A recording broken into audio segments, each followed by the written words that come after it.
রিসালাত দুনিয়ার সুন্নি মুসলিম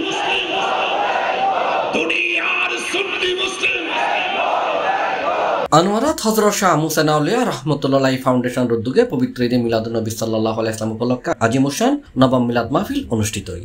আল্লাহ আমাদেরকে ইন্দ্রিয় দিয়েছেন, কান দিয়েছেন, নাক দিয়েছেন, কিন্তু এখানে কোনো বন্ধ করার পর্দা নাই, কিন্তু চোখের সরাসরি বন্ধ করার পর্দা আছে জবানে। এই দুই পর্দা দিয়েছে কেন? দুই পর্দা বন্ধ করতে হবে।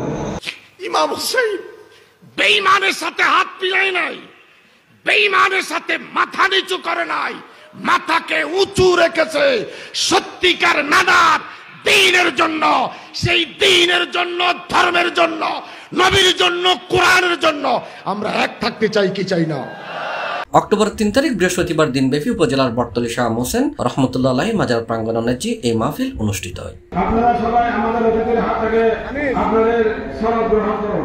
মাহফিলত প্রথম অধিবেশনত হযরত শাহ মুহসিন আউলিয়া দরবারের হেফজখানা এবং এতিমখানার 28 জন হাফেজ সমাপ্ত কার্যালয়ে পাগড়ি প্রদান করা হয়।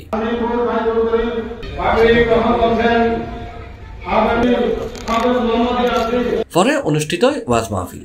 মাহফিলত দরবার শরীফুর খাদেম এস.এম. গিয়াসউদ্দিনের সভাপতিত্বে ও খাদেম মাওলানা আব্দুল মোমেন আনোয়ারের সঞ্চালনায় ইসলামী আলোচনা গজ্জি মুফতি মাওলানা মোশাররফ হোসেন হেলালি, মুফতি মাওলানা জহিরুল ইসলাম ফরিদি, সৈয়দ মুফতি সাইফুল ইসলাম বারি, অন্যান্যর মাঝে উপস্থিত আছেন মাওলানা আসহাবউদ্দিন, মাওলানা আহমদুল্লাহ, হাফেজ আহমদ সগীর, হাফেজ মোহাম্মদ ওমর ফারুক, ফাউন্ডেশনের সভাপতি এস.এম. মহিউদ্দিন আনী, সাধারণ সম্পাদক এস.এম. সাদউদ্দিন ফরমান, দরবার পরিচালনা কমিটির মতোয়াল্লি বজলুল করিম, মাস্টার জহিরুল ইসলাম ও সমাজ কমিটির সর্দার মুক্তিযোদ্ধা আবু তাহের মিয়া সহ আরো বহুত কেউ।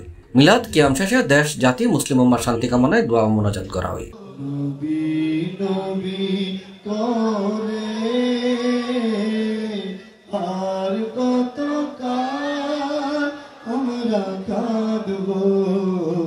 আজকের মাহফিলের হাদিয়া পৌঁছাও আল্লাহ। C+ চট্টগ্রাম।